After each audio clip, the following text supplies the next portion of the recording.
Welcome back to Ronverse. My name is Ronnie, and I'm back with a new review. Yes, it's been a very long time. I think it's been more than a year.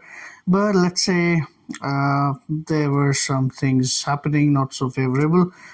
But I hope things will get better soon, and I hope I'll be able to give more time and more funds to my channel.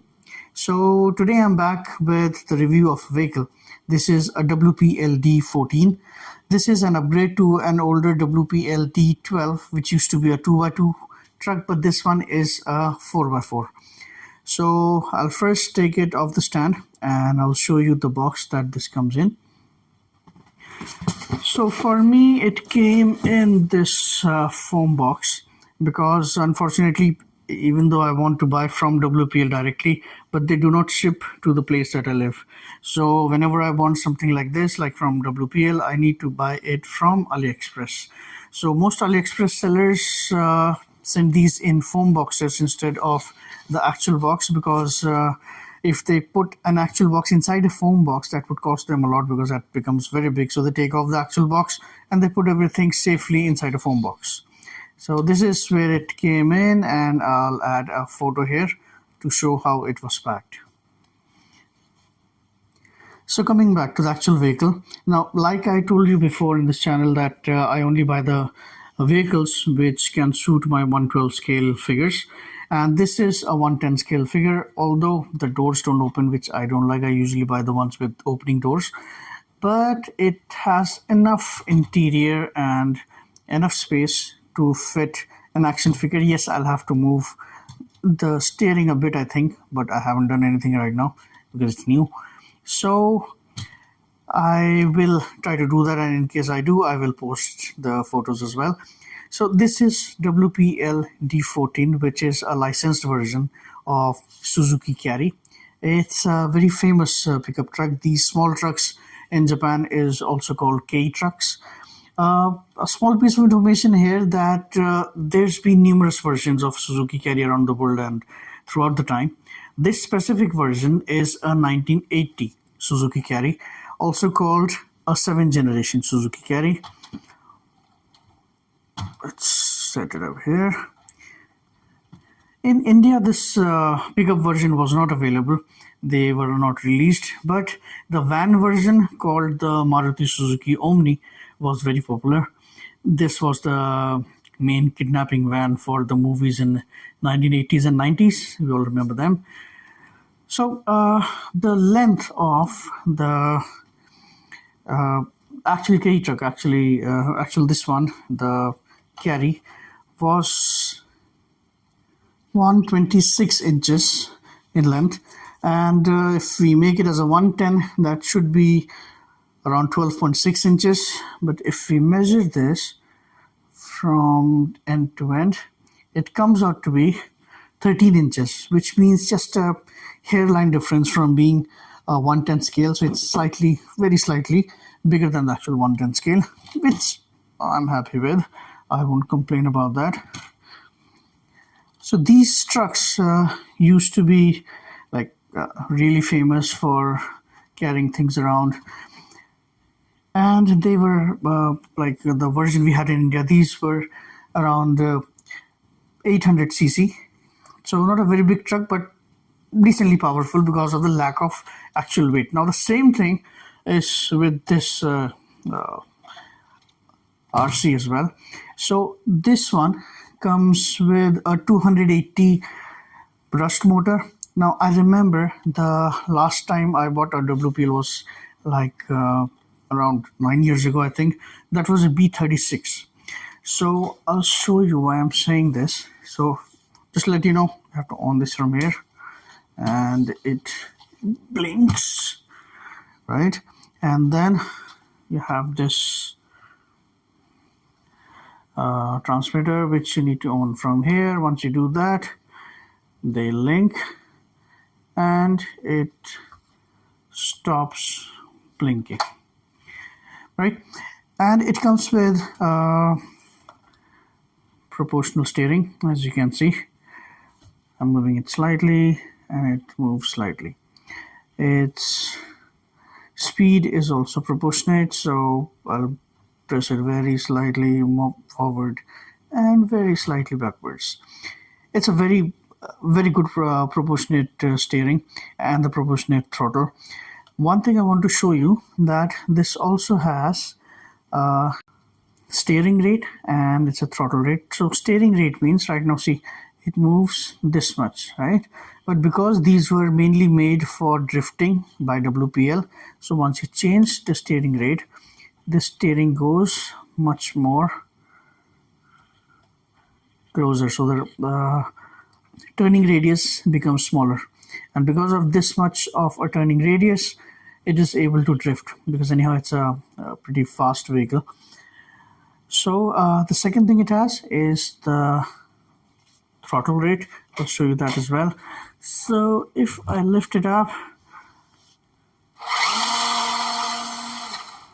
this is one throttle. I change this now, and this is the faster one.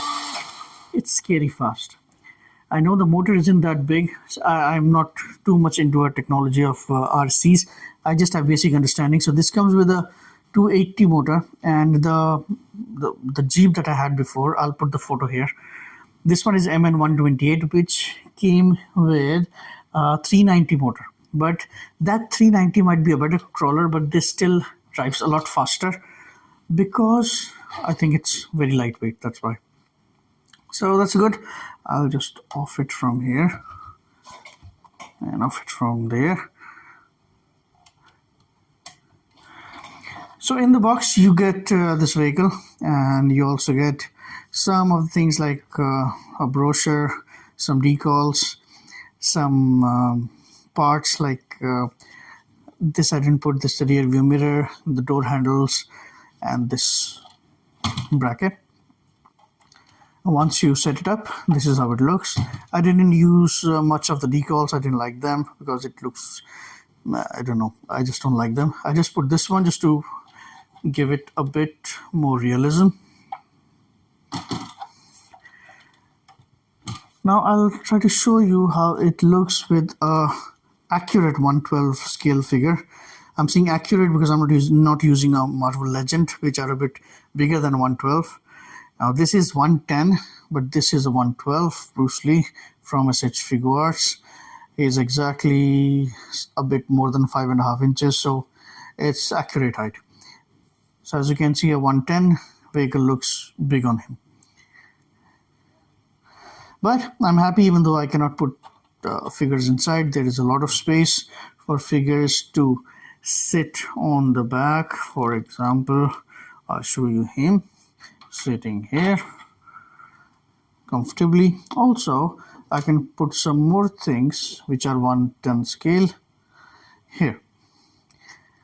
So it gives me a very retro vibe. That's why I want to really buy this one, because every RC doesn't give you a very realistic vibe, but something like this, which is a very commonly used vehicle, they give you that kind of feeling of realism.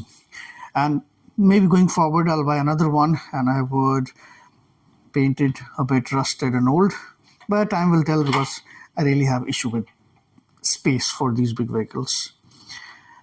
So for the price, I got this from AliExpress for around, if I change it to dollars, I got it for around $90 with shipment. So I would say it's a pretty good price. I don't mind anything. It's a really good vehicle. I wish I could show you driving this, but I don't have that kind of space here. Open space are limited here.